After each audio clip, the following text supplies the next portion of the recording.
Hello everybody, this is Frankie Day from Frankie Day Models. Okay, for this cheerful Tuesday afternoon, I got for you a video of another build I got going on here, which I started about a year ago.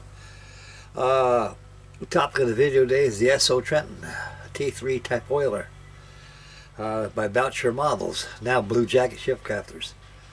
Okay, I've been on this thing the last 3 or 4 days, get this thing all ready to go. And so far I got it primed and painted, the primer paint on it right now. And instead of painting it black and white with a brick red deck they used in the Merchant Marine, I'm going to make this thing as released from the Maritime Commission to the Navy. It's going to be all gray with the ESSO emblem on the label on the funnel. I acquired this kit from my father, one of his collections that he had. My dad had a lot of Boucher models, which were Blue Jacket Ship Crafters. He had a lot of them that he had during the early 1900s that he's had. I can remember I was a little boy, I used to marvel at those things all the time. I remember my dad telling me one time, one of these days he's going to be yours, but not now. I said, okay, Pop, I really appreciate that. So now I've got them. Okay, we're going to take a little close-up of this thing, show you how much I got going on this thing. I got the mighty hood laying over here. I'll be back at that real soon. I'm not going to bail out that thing. Okay, well, let's zoom right here. This is known as a T3 type oiler, not the T2 to T3. This came out back in 1939. There was 6 oilers that came out at the time that were made for the Standard Oil Company. And the United States Navy sparked a lot of interest in them in obtaining one of these maritime ships, because we had a couple oilers that were very slow. They're aging. One was the Maumee, that was commander of the Admiral Nimitz' old oiler that he was on, and he actually was the father of replenishment detail on these things. And as the war broke out, we only had a handful of oilers, small ones. They couldn't catch up with the fleet, and the Navy found out that the Standard Oil Company was producing these big, large oilers. These things were big. These things were almost 600 feet long, the size of a World War II dreadnought. And they were fast. They had twin screws. They can go up to 18 to 21 knots. They're fast. They can keep up with the fleet. And he also knows that besides destroyers, they're going to need cruisers, aircraft carriers, battleships, all kinds of ships out there, merchantmen alike, that need to be refueled. And these aging oilers that we had could not fill the bill because they're too small. These things can carry over 150 barrels of oil. I think it was about 42 gallons of oil a barrel. And these were actually T3 type oilers were reused throughout the Second World War, and also post-World War II, and throughout the Korean War, and even peacetime. During the Vietnam War, I was on 2 of these things. I was on the Guadalupe and the Ashtabula. And they're all with Cimarron class. Now this model here by Blue Jacket Ship Crafters, or Boucher Models, is the ESSO TRENTON in the civilian form before she was converted to the United States Navy, which they had more armament. These things had no armament on them at the time. By the time this ship was abducted by the United States Navy, they had no armament at all until it was fitted to Todd Shipyard in Long Beach, California, where they refitted it with 5-inch guns and 4-inch guns, and 3-inch guns. I mean, they were 553 feet from bow to stern. They go anywhere from 18 to 21 knots. And they can carry over 150 barrels of oil. And they're big. This kit here is all wood construction. I had to do a lot of filing and use templates on it and everything. And we'll get a little closer on it. Right now it's at the stage of being ready to make portholes. I'm going to make the water line.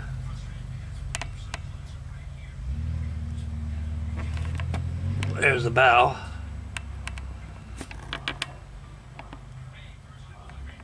I'm going to let it dry, and I'll rub it down with steel wool. And I'm going to go ahead and start applying the water line and start making portholes and things and such. This is a real nice ship. It's big.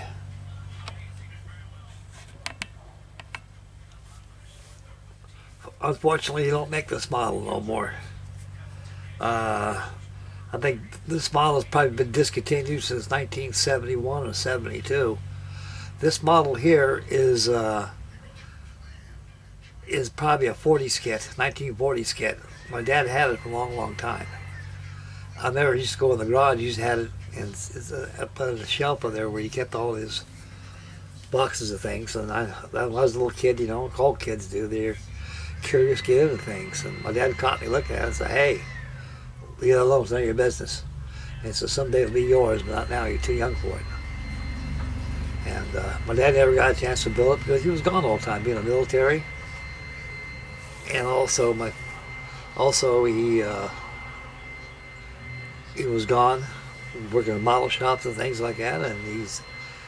And as time went by, as he got old and passed away, he let me have all his things. I'd say they discontinued this model probably as early as 1972 or 73. That's from the time Blue Jacket Shipcrafters took over from Lawrence, Boucher, and also Lewis Playthings out of New York. And they discontinued a lot of the stuff that Boucher had because they don't think there was no popularity into it. I wish they brought that stuff back. They had a lot of good stuff Blue Jacket had. They discontinued, and I think they're a must today for the collector. This is just one of them. This won't take long to fix this to get this thing going here. I gotta go to the store and get me some more paint, some more primer. Right now I have to rub it down with some steel wool. That dulls out the paint real well. And there's a couple spots that got to be touched up with some filler. I got to do a little spot now. These are not glued on here. They just place on here just to give it scale, give it the overall appearance. The model's 35 inches long. Well, she's bigger than that, isn't she? She's about 1 meter long. Yeah, we'll see how big it is. I may be right at, yeah, about 36. She's 3 feet long on the nose. And at the base, she's 5 inches, so you can imagine how big this model is. Okay. I got one hell of a shipyard going on, guys. I really do. Tonight I'm going to work on my tug, get this thing finished up.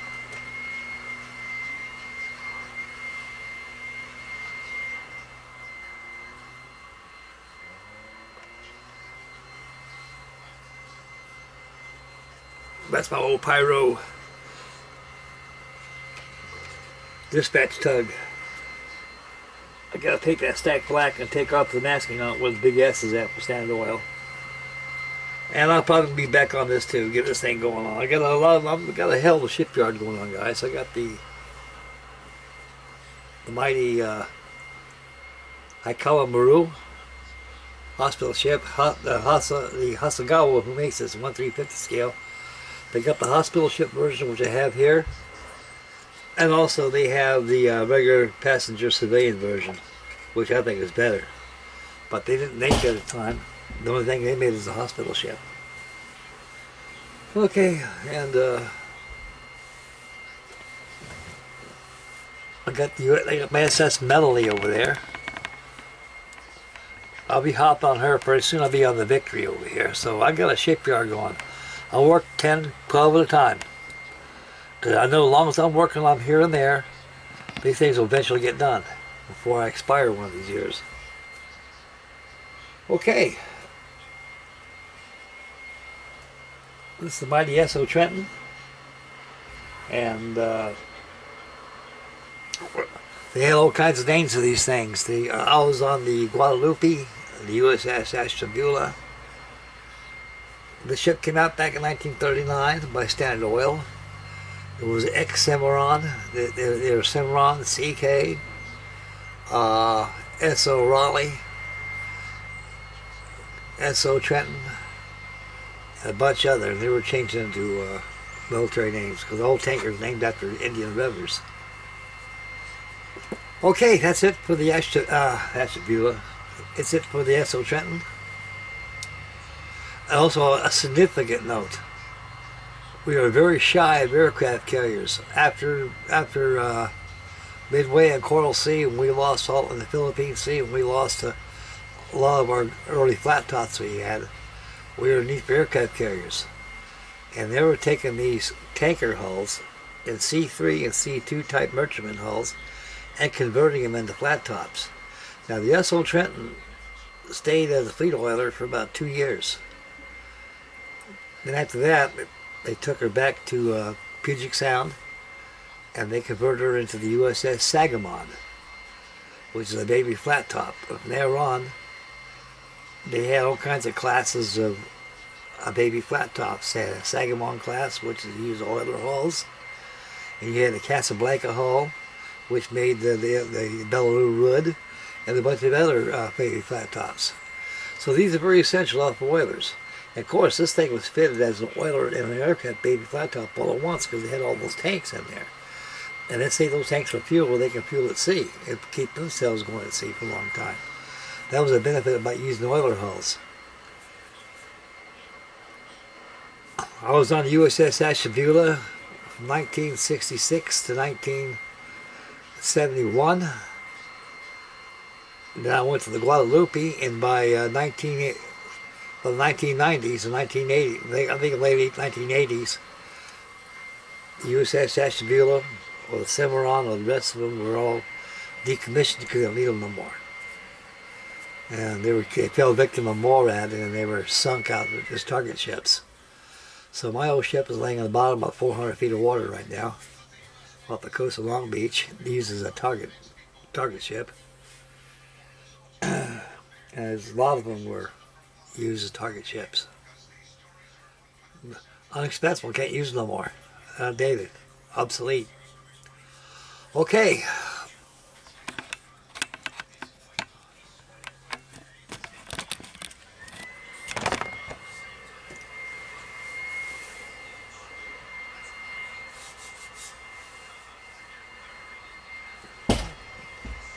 I'm gonna try to get something going on tonight.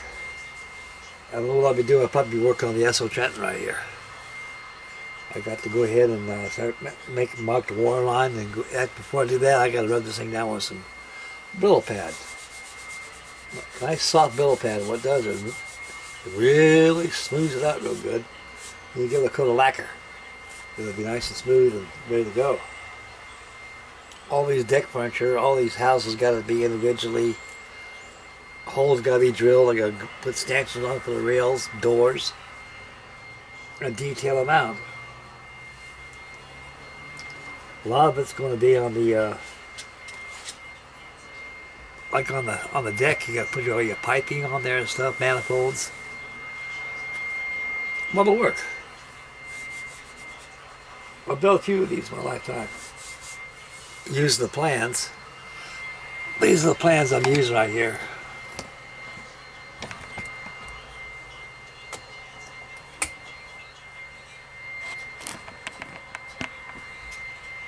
Look at that big old P-38 over there.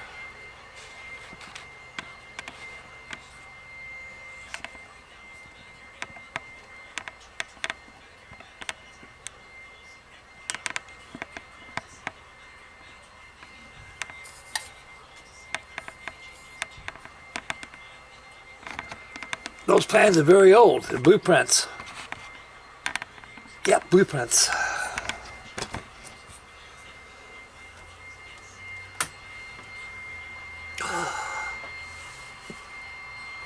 Okay, I'm out of here. I'd like to thank all my new subscribers, all you viewers out there. I'm going to try to get my videos all polished up. I've been busy with these models so much, I haven't really had much time to do anything else. And so I'll be working on this off and on.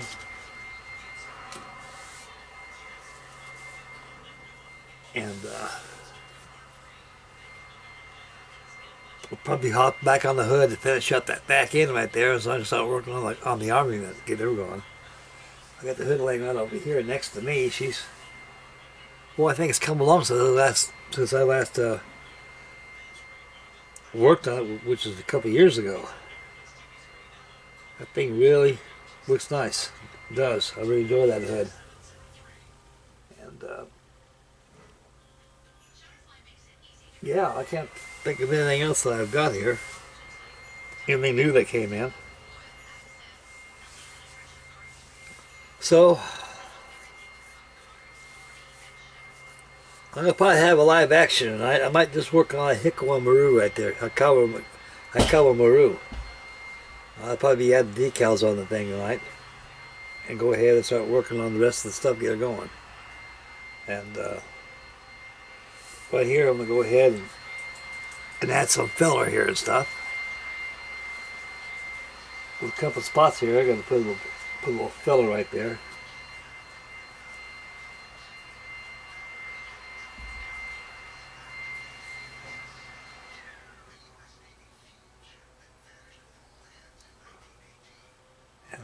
Go from there. Okay, I'm out of here, guys. So make mama happy, take care of little ones, stay focused when you drive, beware of your surroundings, get crazy, get yourself a model. It's getting cold outside. It got cold last night. It's time to build models now, guys. It's getting cold outside. And take care of yourselves, and God love you guys, and we'll see you guys in the next video. This is Frankie Day Model signing out. We'll catch you guys on the next vid. Bye, boys. Take care, guys.